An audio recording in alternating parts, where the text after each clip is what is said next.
Halo anak-anak Miss yang mengikuti pelajaran online di rumah. Miss harap kalian tetap semangat dan rajin belajar. Nah, sekarang sudah semester 2. Miss akan lanjutkan penjelasan pembelajaran di semester 2. Semoga semester baru ini, semester 2 ini kalian semakin rajin dan semakin semangat belajarnya. Kita akan masuk pembahasan kita mengenai pengertian bunyi dan istilahnya. Nah, kemarin Miss sudah membuat di grup bahwa kalian akan membaca buku halaman 70 sampai 72. Mempelajari tentang pengertian bunyi. Nah, sekarang misalnya apa itu pengertian bunyi? Bunyi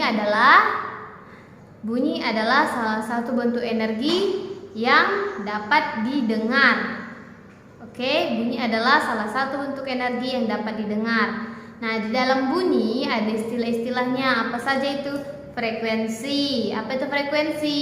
Banyaknya getaran per detik. Lalu, selain frekuensi, amplitudo.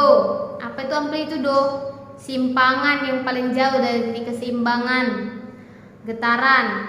Lalu, selain amplitudo, resonansi, yaitu peristiwa ikut bergetarnya suatu benda karena pengaruh getaran dari benda lain yang memiliki frekuensi yang sama.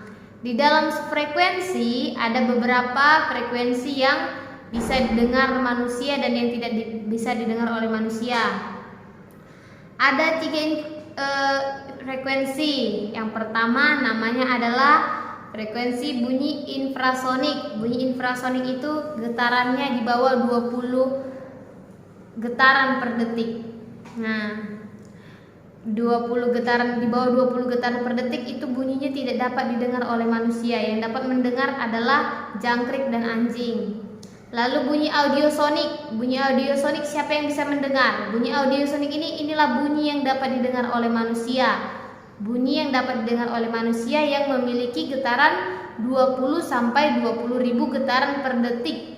Yang dinamakan bunyi audiosonik. Lalu bunyi yang terakhir namanya jenis frekuensi bunyi ultrasonik. Bunyi ultrasonik ini bunyi yang memiliki frekuensinya getarannya di atas 20.000 getaran per detik. Tidak dapat didengar oleh manusia. Yang dapat mendengar bunyinya adalah kelelawar dan lumba-lumba. Nah, apa hubungannya frekuensi dengan bunyi? Semakin tinggi, semakin banyak getaran, maka bunyi yang dihasilkan terdengar tinggi atau melengking. Jadi frekuensi itu kan getaran, banyaknya getaran per detik. Maka semakin banyak getaran per detik, maka bunyi akan semakin tinggi. Itu dia ya. Lalu hubungannya dengan amplitudo, dengan kuat lemahnya bunyi. Nah, amplitudo itu adalah simpangan keseimbangan atau keseimbangan getaran. Nah, kuat lemahnya bunyi tergantung pada amplitudonya. Makin kuat bunyinya, maka amplitudo yang dihasilkan semakin besar. Nah, titik keseimbangannya semakin besar, semakin jauh, maka bunyi akan semakin besar.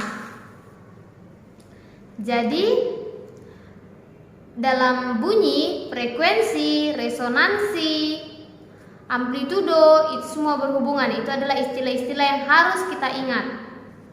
Oke? Syarat-syarat terjadinya bunyi. Nah, bagaimana bisa terjadi bunyi?